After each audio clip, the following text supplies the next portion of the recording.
outside on this beautiful day because I'm about to start my new project.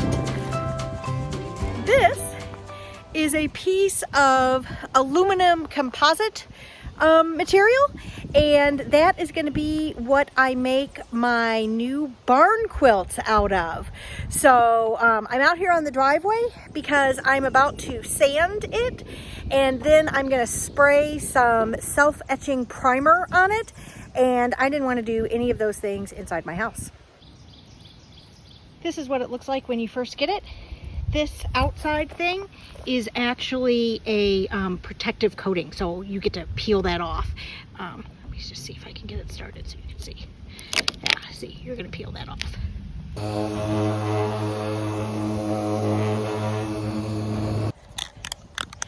So you might be wondering the purpose of this self-etching primer. Well, based on my knowledge, which is all gleaned from the internet and so may be worth absolutely nothing, we need to kind of roughen up this aluminum a little bit so that the paint actually sticks to it. And so that's why I did a light sanding, and that is also why I'm going to apply this. Then I'm using only exterior grade paints, and my bottom coat is a Paint Plus primer, just in white, but that's going to be, I guess, the first step that I have to deal with.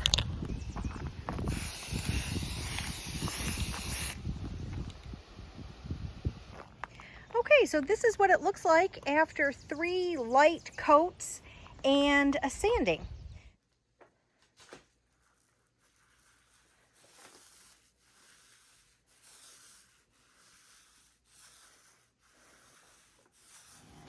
Okay, so here I have my first prepped board. This is aluminum composite, and I first put a self-etching primer on it, and now I have put 3 coats of my base coat, and that is an exterior paint with a primer built in. I happen to be using Valspar. And so I did 3 coats, and then I whipped out this handy dandy T, and I used it to measure and mark the exact center of my board. Now, I did this marking with a pencil. I am trying to write lightly with this pencil because past experience has taught me that it doesn't erase very well. But I do need to be able to see it, so it's got to be dark enough to see. And I do plan to cover over any remaining lines once I'm all done with everything, with a little bit of touch-up paint. So that is my plan. And again, because this is going high above everyone's head on a pole barn outside, I'm guessing that no one's going to notice any stray pencil lines, although I will know that they are there, and that will bug me. So I do plan to cover them.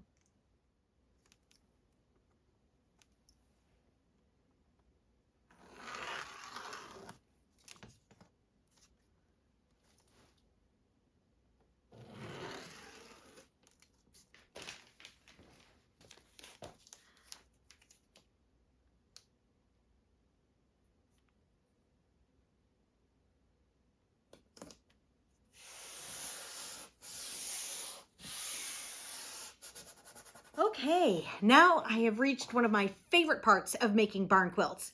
I have many favorite parts of making barn quilts because I enjoy this process, but I have to say putting on that first color is like gold.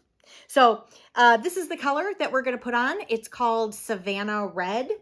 And just so that you can see, I'm using a Valspar exterior paint and primer. I got this on sale for $2, no, $1. I looked all around because I was going to get some more colors to do these new barn quilts, and I can't find any more deals like this. So if you happen to be lucky enough to come across some cheap paint, buy what you can in whatever colors, because you just never know when the spirit is going to move you later on. In any event, let's take a look and see what this looks like. So, like I said, I adore this process.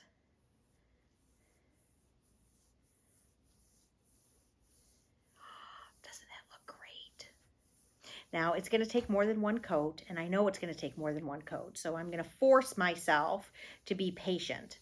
I'm going to put on a thin coat, and then another improvement that I made from the last time I did barn quilts is I purchased a fan specifically for this room. I don't have it running right now, but once I get this first color on, then I will turn on my fan and I will leave the room, and I will wait a very long time before I come back and I paint anymore. But that'll of course be tonight. Steve left me alone. He left me unattended for a couple of days, and so I probably will not be sleeping. Look at, I just made a mistake. I wasn't supposed to do that little part right there. So,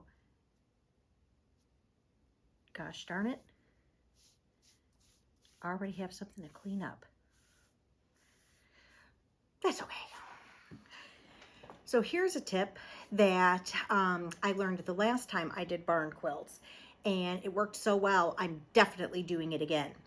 I have here a little utility knife, and I'm going to use it to score along my frog tape before I try to remove the frog tape. And that's just going to help everything come up nice without any peeling of the current paint. So far, I have a 3-inch border of Savannah Red. I have 2 layers on, and I'm pretty happy with that coverage. So yeah, so that's what we're doing next.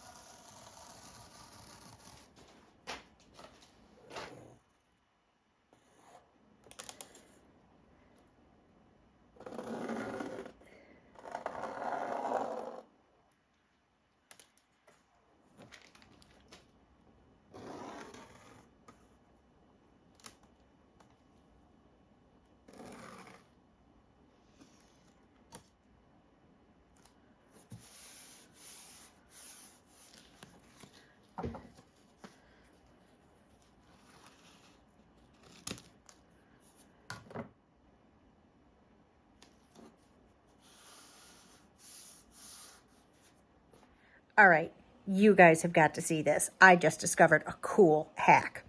Look at this. So here is an example of, I am going to paint this color a certain color. It's going to be green. And then this is also supposed to be green, so it's going to wrap around my barn quilt like that.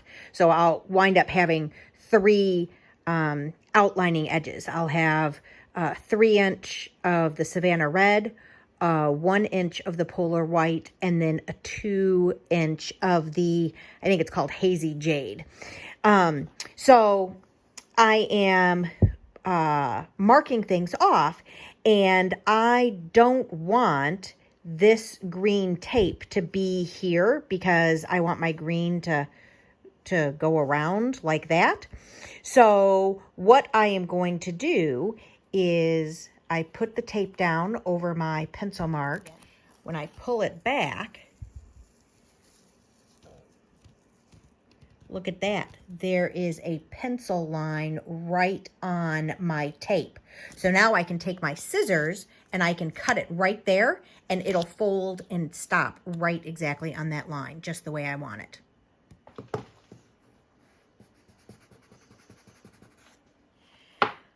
Okay, so I finally got everything taped off again. This is a much more complicated barn quilt than I did last time. I have a lot more colors going on, and I have a much more intricate pattern. And so I'm trying to be patient. And I'll tell you another thing that's kind of hard for me is not to wing it. You know, like I was just taping something off over here, and I was like, oh, you know, maybe I should add a little something something, or this looks a little too wide for me. Maybe I should shorten it up. Don't do that. If you have a complicated pattern, you have everything measured out, and you move one little thing and that screws up the dimensions for the whole rest of your project. So Don't do it. And root for me that I get through this whole project without doing it myself. Okay, do you want to see what the next color is? I know you do. So I'm using my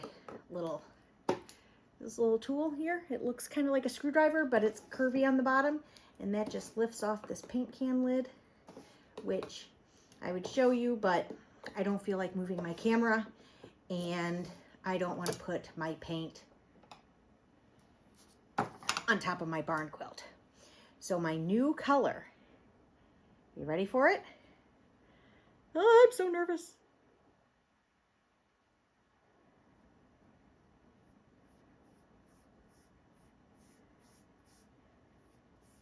There it is. Isn't that going to be beautiful?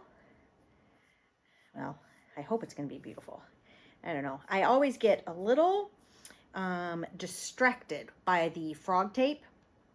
I think, oh, that's not exactly what I wanted it to look like. And remember, you're not going to have a big neon green in the middle of the design. Be careful around the edges.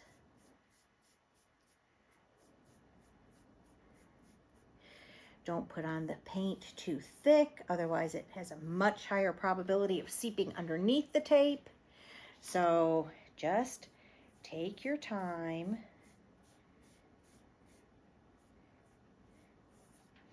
Worst case scenario, and I mean, okay, not the worst case scenario. The worst case scenario is you screw it up so bad that you have to start all over again with primer and you just completely redo everything. Okay, that is the worst case scenario.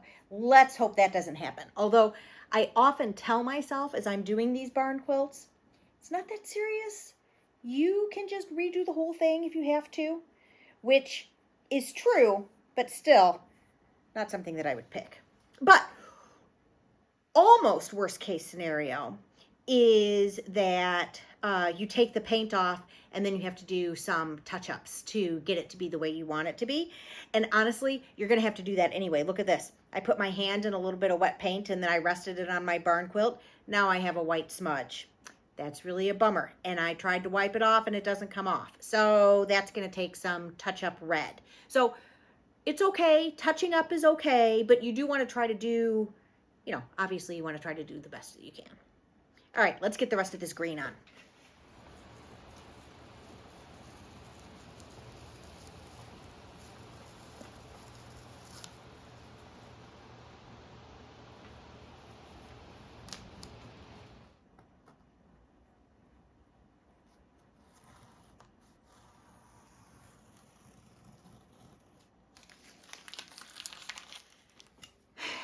Okay, so I am pretty pleased with how this is coming together so far. I now have my 3 outlines around the edges, and I am ready to start working on the inside section here, what that design is going to be. Have to tell you, I'm pretty nervous about this part. And the reason that I am nervous is because this is a pretty complicated design, and I've never really done the whole thing to my satisfaction from beginning to end without screwing it up. So I'm nervous. But I am armed with a new ruler. This measures in everything. It measures in centimeters or inches or millimeters or I don't know, some other stuff. It is an engineer ruler. Why am I using this? Because I can't find a regular ruler. I don't know where they are. They have disappeared. So I'm using this one. And I'm going to start by drawing some major sections of what goes inside here.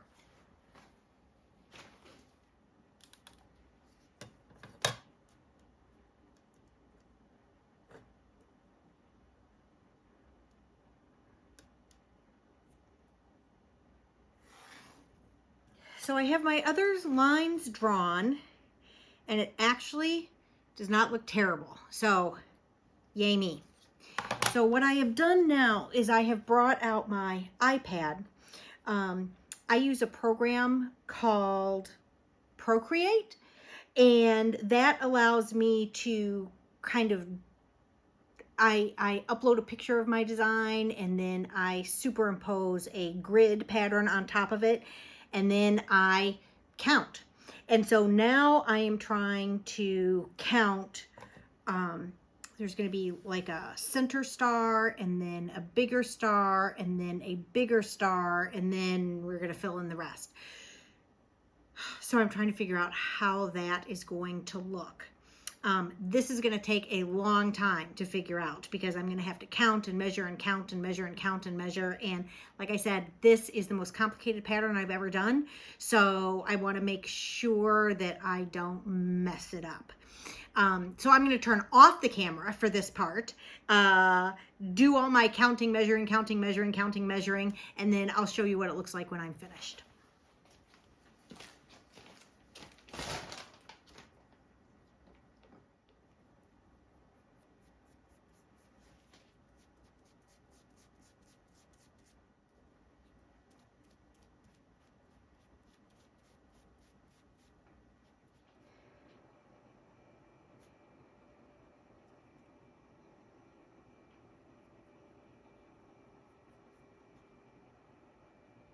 All right, you guys. Well, it's morning. I did not sleep well last night. Why didn't you sleep well? Well, because I was thinking about this darn barn quilt.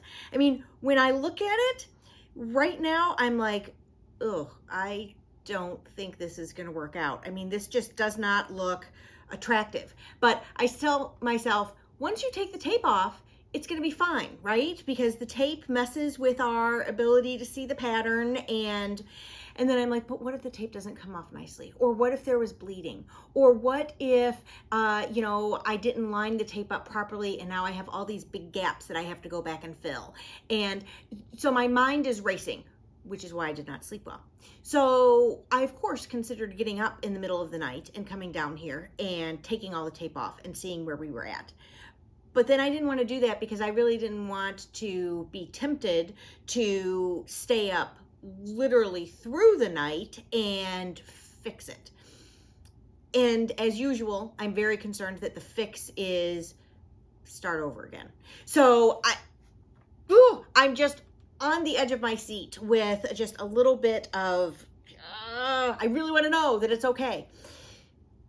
You will notice that I am not dressed in painting clothes today. That's because I have no time to fix this, but I cannot get on with the rest of my day unless I know what this looks like. So that's what we're gonna do now. We are going to slowly and painfully remove all of this tape, and we're gonna keep our fingers crossed, and we're gonna hope that even though it might not be perfect, it's fixable. And yeah, that's what we're gonna go for. I'm kind of a nervous wreck. So this is a close-up of what it looks like so far. So you see I definitely have some white areas that show up. This is where my paint got a little thick and I didn't smooth it out. This is the triangle that I still don't, or what is that called? Like a kite that I still don't think I got right. So that's what it looks like up close, but I want to see what it looks like from afar as well. Remember that whatever I'm making is going to be hanging on the top of a pole barn. So it's going to be far away. And look at when I'm only about, I don't know, maybe 12 feet, 10 feet away from it, and it looks a lot better. Hello, everyone. So I went off, I did all of my things, I came back, I put my painting shirt on, and now I am ready to turn my full attention back to the barn quilt. And I came up with two ideas while I was running around doing my errands today. The first one is that I am not going to be dissuaded by these little white lines where I have the two colors coming together. I do really think that I'm going to be able to fix those once everything is done. I'll just get a little tiny paintbrush and I'll just kind of dibble and dabble and fill in those little spots. I think I can do a good enough job that it doesn't bug me anymore. I don't think it's going to bug anybody else, because once it's mounted high up on the pole barn, you know, you're going to be 10, 20 feet away from it anyhow. I don't think that you're going to see it. So I have decided I'm not going to throw this whole project in the garbage. I'm going to persist. So that was my first decision. Then I had a brilliant second decision. So the places where I see these imperfections are where you have two colors coming together. And if you don't lay your tape just right for both colors, then you can get some of the white underneath to bleed through. Well, I'm about to move into a new section of this barn quilt where I focus on greens, actually two different greens. The first green is this light green right here, which, you know, we've already seen on this barn quilt. And the second color is a darker green. And here's what I've decided to do. I'm going to paint the whole section. Whether it's supposed to be light green or dark green, doesn't matter. I'm going to paint all of that green. And then I'm going to, on top of it, put the other color green that I want. So all of the white won't be there because the base color will be a green. Now, I know that it's hard for you to know what I'm talking about since I haven't done it yet. But trust me, this is better. Having the base coat so that no white can poke through, I think that's going to be a game changer. So I'll stop talking and I'll just show you what I mean.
Now is the hard part.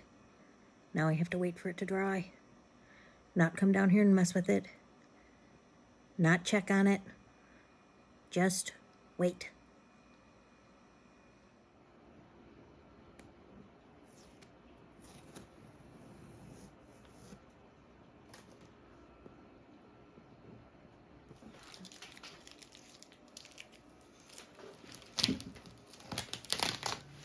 Okay, everybody, so I am actually super happy with how this is turning out.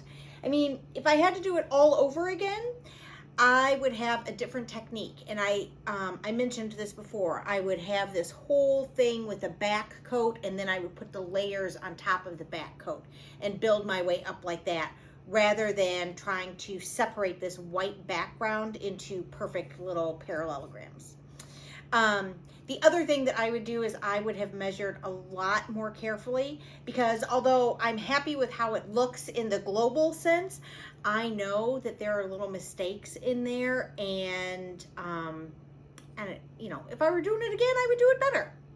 but isn't that the way we all do things, right? I mean, you give it your best shot, and sometimes that's good enough and sometimes it's not. But in this case, I think it's working out. So now you will notice on my design, there are 1, 2, 3, 4, 4, 5, 6, 7, 8. 8 kind of squares. And we are now going to decorate inside each square. The design in each one will be essentially the same, but they will not look the same because they are different sizes. You will notice that these are bigger than these. But once it's all together, I think it's going to look fabulous. So I have equipped myself with a ruler, and I have practiced this design several times. And what I have decided to do is I'm going to draw myself a 4x4 set of squares. So I'm going to divide this into 16 congruent squares, and I'm going to do that in each one of these areas. That way I have all the guidelines that I need to make this next part of the design. I do have a lot of pencil marks on these white squares, which, especially this one over here, I mean, look at, I was like a crazy woman. But I am not going to freak out because a lot of that will be covered with paint from the new design, and whatever's not covered, I will touch up again when I touch up all the rest of my mistakes. I'm going to do all the touch-ups at once because otherwise I would just make myself crazy. This process is not going to be super easy because I have not exactly, each of these squares is not exact. 4, 8, 12. Yeah, that's going to work. And then we have, so like for instance, this edge over here is just about 16 of whatever these are. Don't look like inches. What are they? Centimeters maybe? I don't know. But there are 16 of them. And over here, I only have 15 and a half, which is indeed pretty annoying. So I'll show you what this looks like up close now. So you can see I have divided my square into 16 smaller squares. So 4 across this way and 4 up that way.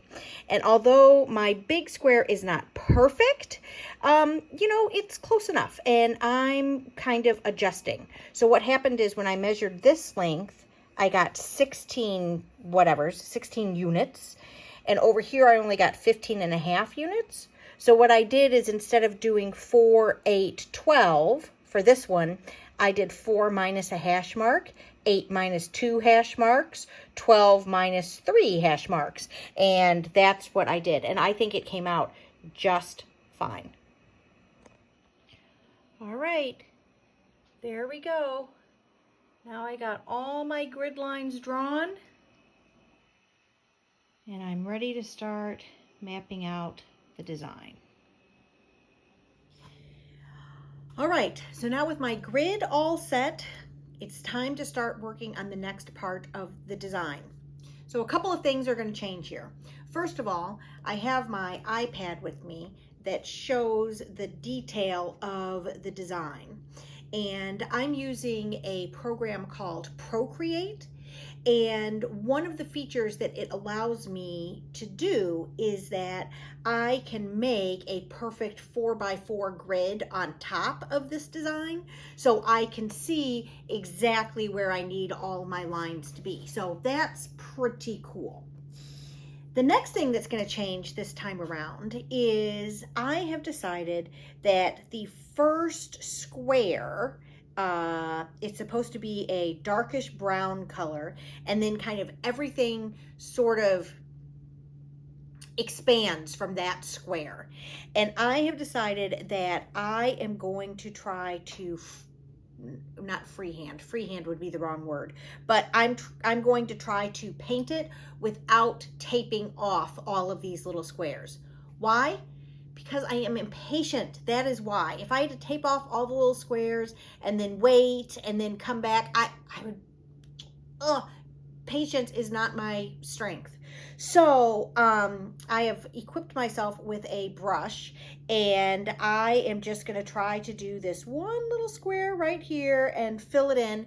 And I'm hoping that because it's such a tiny little area, I'll be able to do it, and then I'll be able to let it all dry and then move on to the next part. So that's what I'm thinking.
So even though I'm going to freehand the painting, I still do want all my lines to be straight.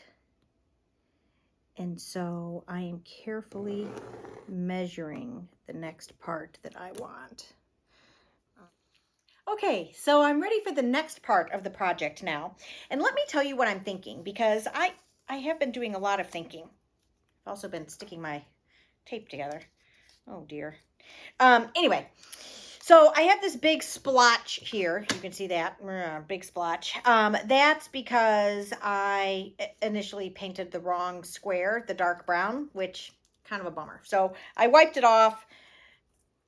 I'm just going to need extra coats of paint to cover it all up. So kind of annoying, but not tragic. This is tragic. Just get rid of that. Okay, so what I did is I started outlining my design using my straight edge and making some careful measurements. And I was really struggling with, well, it wasn't really a struggle. Here's my story. I really liked doing this square freehand. It was just fun, you know what I mean? And so I briefly considered doing this whole design here freehand, but I know that I'm not going to like it as much as if I use the frog tape. So even though the frog tape is a pain in my rear end, I'm still going to tape out around my design. I'm not going to tape these tiny edges at the bottom. I'm going to freehand those, but I am going to put frog tape up along the edge like this. And then the other thing that occurred to me is that I really don't want my design to go all the way into the corner of this square. I mean, I could do that, but I don't want to do that because I want the white to show all the way around the design. So I have decided that I am going to do like, I don't know what I measured. What did I measure? I don't know what I measured. I measured something. I'm going to make another dot so that I can remember what I measured. But I'm going to make a dot of where I want my pointy part to end so that I wind up having a little white just to kind of offset it. So it looks like the design is inside the white square. That's what I'm going for. So let's remeasure this and see what I want to do. I would be happy if I just need a little, I just need a little smidge of white. So I'm going to make this right here where I stop. Excellent. And so now I will take my straight edge and I will put that down. Excellent. Okay, the other thing that I started doing was with my frog tape, I started kind of cutting it lengthwise, like this. And the reason I do that is just because I don't need my frog tape to be so wide. If I'm drawing or if I'm painting big sections, like when I was painting this red outline, then I like my frog tape to be nice and wide because I tend to be making more dramatic brush strokes, and I tend to go a little wider. And in general, my my technique is just not as precise. But now, because I am working with a much smaller design area, I don't need that much space on the side to keep me, keep me on track. So I've been cutting my frog tape in half, and that seems to be working well. This edge and this edge right here, I'm going to leave blank, and I'm just going to do that freehand. But now I have my frog tape for my nice straight edges there.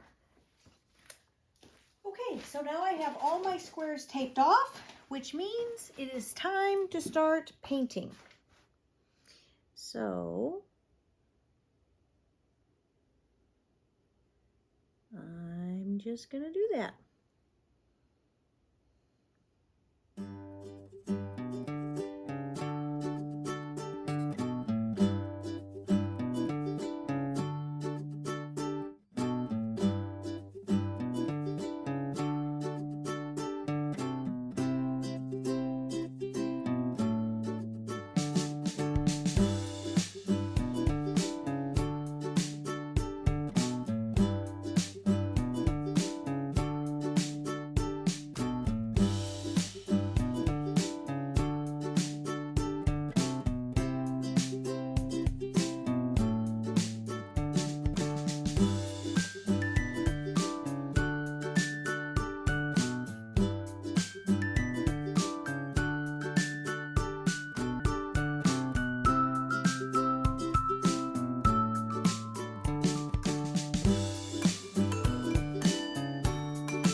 Okay, it is time. I have finished the little leafy design here, and it's time for me to take off all this frog tape and see if I like the way it looks. And really what I'm worried about at this point is not minor imperfections. Those are still going to be there, and I can go back and fix those. But what I'm looking for is whether or not the symmetry is close enough so that it won't make me crazy every time I pull in my driveway. Like, I know, because I've been measuring each of these boxes like 4,000 times each now. I know that they're not perfect. I know that they're not all even square. But I keep telling myself, maybe it's good enough. And, you know, when it is, you know, 20 feet away from you, 20 feet up in the air, it might be good enough.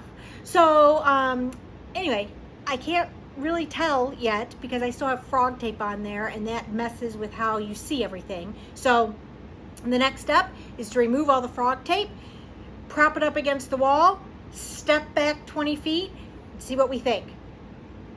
Fingers crossed. So there it is. All the frog tape is removed. Notice that you can't really see any big problems, although I know that there are some. For instance, if I come up here and I look down there, that is just a hot mess is what that is. Yeah. And then you'll see that I still have all my pencil lines and there's some gaps.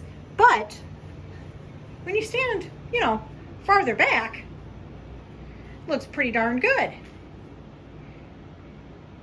This looks plenty good enough for me to put on my pole barn. So now I'm just going to clean it up, and then it'll be ready to go. And then it'll be time to move on to the next barn quilt, which is going to be a completely different style. So woohoo for me. This is the first completed barn quilt. Wow, that looks awesome. Yeah, it does look pretty good. It And does. actually, I just moved it outside so you could see it up against the red of the pole barn. Yeah. And it's going to look fantastic. Yeah, I'm not showing you what it looks like yet. What? Because, you know, well, I have 2 more to make, and then I want to show all 3 at once, you know, like the big reveal. Yep. But I'm very pleased with this one. And I would like to point out that the closer you get, Yeah. the more imperfections you see. No, but there are no imperfections. yeah. Not at all. Well, not from when you hang it 20 feet up above your head and you stand, you know, 15, 20 feet away. So it's going to be perfect. Perfect. Looks great. I'm very happy.